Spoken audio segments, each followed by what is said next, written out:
Mbrëmjen e së ëndës Tirana u mbush me tingujt e traditës dhe emocionin e kujtesës historike. Në Pallatin e Kongreseve u zhvillua mbrëmje gala Sofra e Tiranës, një aktivitet që bashkoi artin, kulturën dhe muzikën shqiptare në kuadër të 106 vjetorit të shpalljes së Tiranës kryeqytet. Koncerti me muzikë tradicionale qytetare ishte zemra e kësaj nate festive. Këngët e vjetra tiranase të interpretuar me mjeshtëri nga ikonat e muzikës shqiptare sollën një atmosferë të rrallë, ku publiku këndoi dhe duar trokiti gjatë gjithë mbrëmjes. Pjesë e aktivitetit ishte dhe prefekti i ri i Tiranës Shkëlqim Hajdari, i cili theksoi angazhimin për realizimin e plot të Muzeut Historik të Tiranës, një projekt që synon të dokumentojë dhe të ruajë rrënjët e qytetit për brezat që do vinë. Çfarë simbolizoni në këtë mbrëmje gala siç është Sofra e Tiranës? Sofra e Tiranës nga sot e në vitet në vazhdim ka një dimension tjetër. Qelloi që Pallati i Kongreseve me datë 11 që është shpallja e Tiranës kryeqytet ishte i zonë me evente të tjera. Por vitin tjetër Sofra e Tiranës do bëhet pikërisht me datën 11 shkurt që është dita e Tiranës që shpall kryeqytet dhe do quhen ditët e Tiranës. Do shoqërohen me vepra edhe me aktivitete kulturore, akademike, shkencore dhe do finalizohen me Sofrën, që është bërë traditë 32 vjeçare. Për këtë vit arritëm që mbrëmjen gala ta bëjmë me këtë ekspozitë që ju siç po e shikoni, është e përmasave të larta artistike dhe punimet e piktorëve më të mirë që ka Shqipëria. Ndërkohë që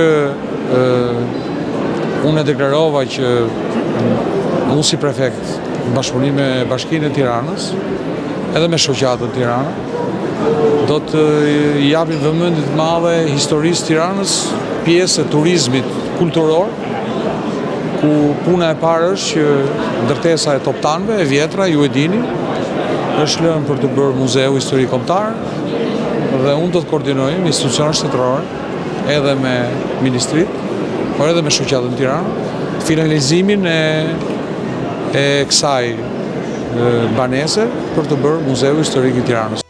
Në hollin e Pallatit të Kongreseve u hap edhe një ekspozitë veçantë pikture me vepra nga emra të njohur të artit shqiptar si Sadik Kaceli, Sali Shijaku, Besim Tabaku dhe Ibrahim Kodra.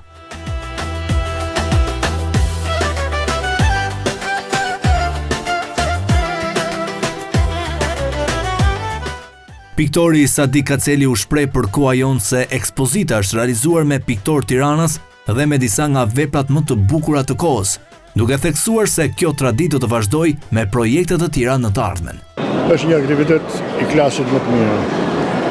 Për ekspozitën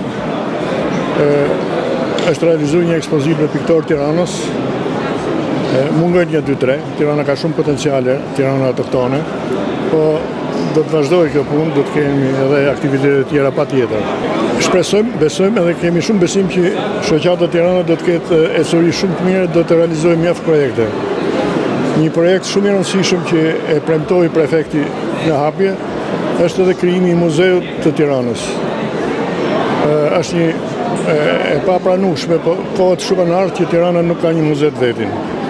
Tirana që ka tradita të jashtëzakonshme, si çdo vend tjetër, Tirana ka tradita në çdo fushë.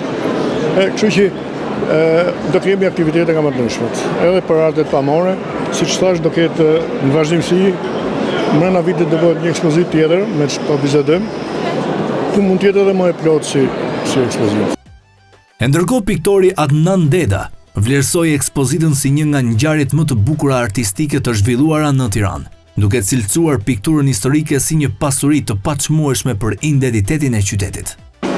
Janë vlerë e shpalljes pavarësisë dhe eventeve madhore të historike. Desha të flas edhe dy gjëra për pjesën e kurimit të ekspozitës, sepse kjo është, me thënë drejtën, ajo që më ka lodhur më shumë, por jam krenar se ja dola.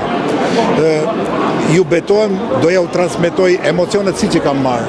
Kur kam shku të takoj piktorët e vjetër, njëkohësisht janë edhe profesorët e mi edhe miqtë e mi, disa i kam pat përlotur sepse ishte një lloj zgjimi, një lloj nxjerrje nga pluri i harresës dhe sado modest, kjo ekspozitë që u hap sot dhe do qëndroj vetëm sot, është një tentativë për t'i ngritur, për t'i kujtuar vlerat, është një tentativë për të vlerësuar ato vlerat të Tiranës që i kanë dhënë tonin artit figurativ dhe historisë.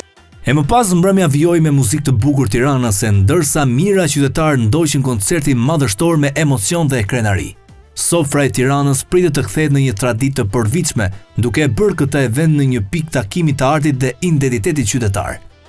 Një natë që dëshmoi se Tirana nuk është vetëm kryeqyteti administrativ, por mbi të gjitha me një qytet me shpirt, histori dhe kulturë të gjallë.